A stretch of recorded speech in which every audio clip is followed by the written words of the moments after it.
Well, good evening, folks. Welcome back to the farm. This evening we're going to try as we might, to get that thing running, that little ride-on mower.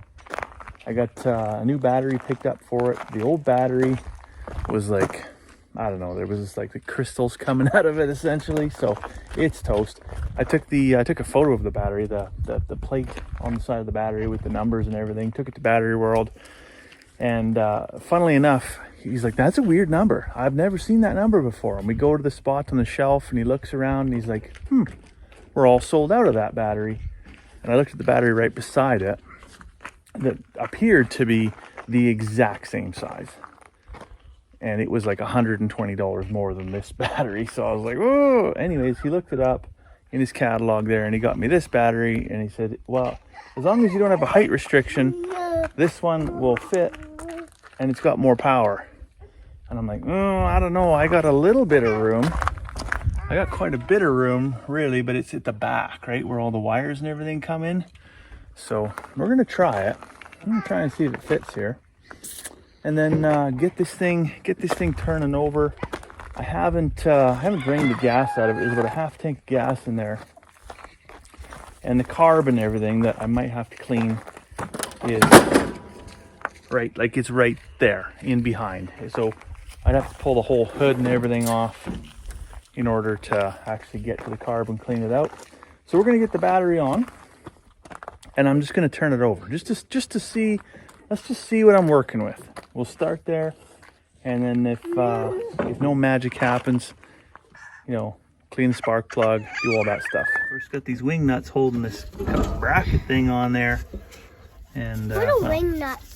Wing nuts are well, it's a nut and it's got little wings on it, just like that, like a butterfly. And we're gonna spray some WD-40 on there, just because that makes everything easier. We'll spray it on the battery post as well, just to help us get those nuts off. What are nuts? Nuts are like these things right here, kiddo. Okay? You see? That thing right there is a nut. And this is a bolt. Oh, that comes off pretty easy. Lucky. Of course, this one on this side doesn't want to come off, so we're gonna have to condense it. There we go. All right, the old battery's out. As you can see, that thing is done. No, don't touch little fingers. You just eat your popsicle, okay? We're gonna have to get rid of this. So of course, if you're gonna get rid of one of those batteries, that's like 20 bucks, right? Take it back to Battery World to give you a core charge for it. All right, so we got the fresh battery in, and with nothing else going on, just a new battery.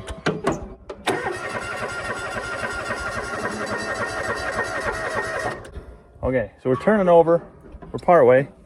I'm just gonna pour a little gas on the air filter and see if we can't get to fire off. All right, a little gas on the air filter.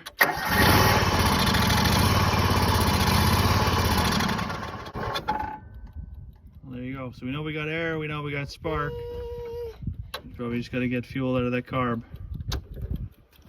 Okay, so we got this baby to fire with just a little bit of fresh gas on the air filter. So I'm gonna take the choke off and we're gonna try it with just 4-year-old gas in the tank and probably a gummed up carb. See what we can do. Make sure the PTO's off, the brakes locked on.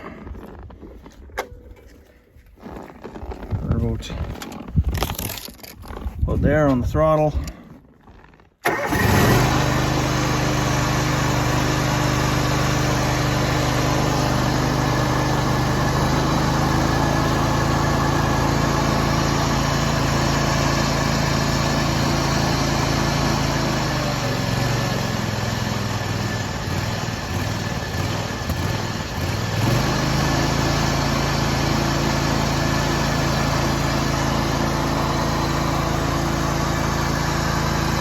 Well, this is a little bit awkward, I tell you.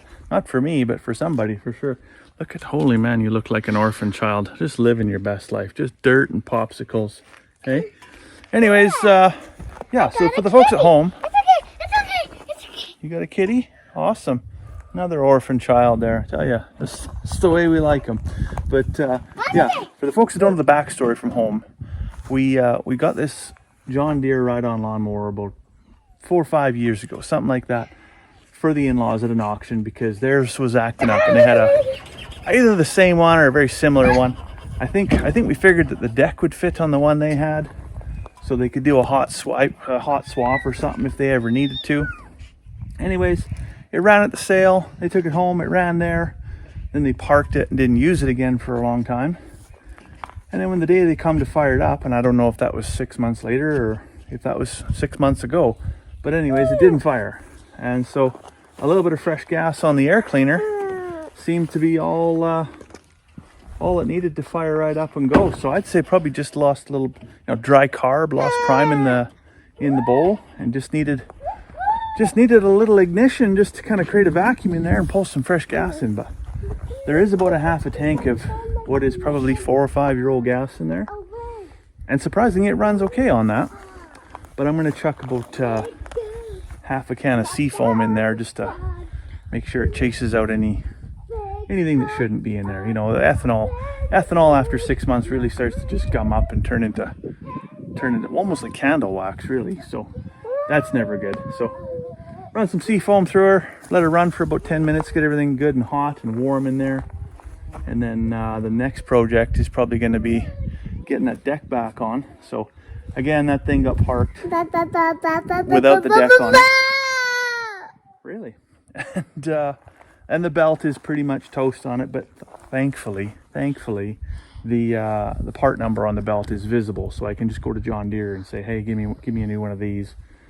And then hopefully I got all the parts to mount that deck back on there, because I just don't know. I just got the tractor and a pile of parts, and I'm just fingers crossed that we've got all of it. But for all intents and purposes, mission accomplished. It's running. All of it? Yep. Had about a quarter of a can left. I tell you, this stuff is just magic.